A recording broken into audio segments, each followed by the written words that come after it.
Voici une rapide recension des signaux complaisants que le maire d'Angers élu en 2014, Christophe Béchu, a offert depuis le début de son mandat à la frange la plus réactionnaire de ses administrés.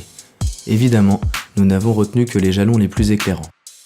À son arrivée aux commandes de la ville, Christophe Béchu compte dans son équipe 2 conseillers municipaux affiliés à Sens Commun, l'émanation politique de la Manif pour tous. Ces dignes représentants d'une droite dure décomplexée sont Roch Brancourt et Maxence Henry.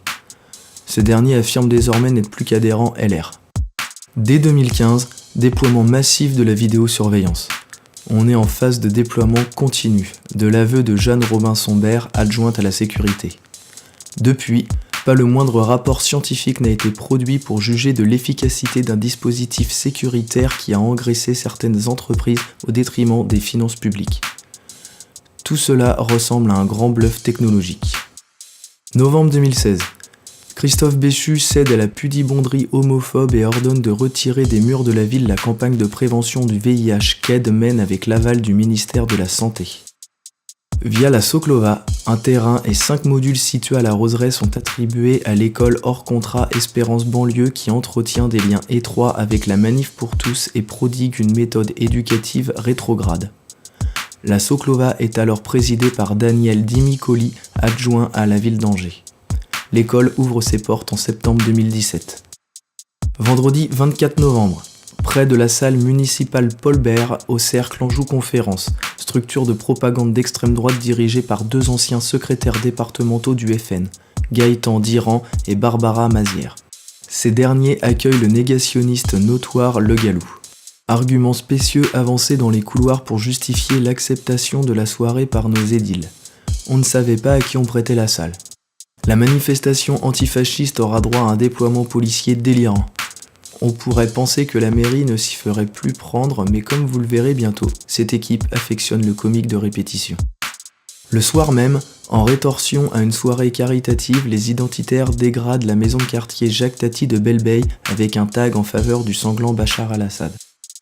Christophe Béchu s'engagera à déposer plainte conjointement à la maison de quartier et l'association Syria Charity, promesse jamais tenue.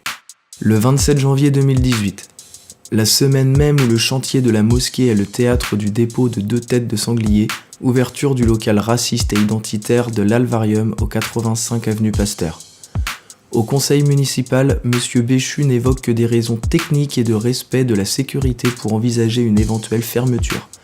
Les Angevins-Angevines qui se sont mobilisés en masse attendent toujours qu'il énonce publiquement son refus idéologique de l'implantation de l'extrême droite radicale. Silence méprisant. Mardi 27 mars 2018. Nouveau prêt d'une salle municipale au Cercle Anjou Conférence sur le thème de l'union des droites. Que du beau monde. Les époux Ménard, Pascal Gana, conseiller régional FN, le président du micro-parti souverainiste Ciel et Frédéric Poisson, le seul candidat présidentiel adoubé par la Manif pour tous. Les accointances entre certains membres de l'équipe municipale et la présidente du Cercle Anjou Conférence ne sont même pas cachées. Vous pensez qu'une telle collusion puisse être gênante pour un maire qui se rapproche de la majorité présidentielle ? Il semblerait que Christophe Béchu ne se formalise pas trop, lui pourtant si attaché aux apparences. Vous l'aurez compris, il règne au sein de l'équipe municipale angevine un climat de grande tolérance vis-à-vis de la droite dure et de l'extrême droite. À titre de comparaison, au mépris du droit des besoins humains les plus élémentaires, l'eau a été coupée dans les réquisitions angevines qui accueillent des familles et des enfants en bas âge. Pour plaire, M. Béchu ne dédaigne pas complaire. De la complaisance à la complicité, la frontière est ténue et nous gardons à l'esprit que le problème n'est pas que l'extrême droite soit au pouvoir mais que ses idées y soient déjà.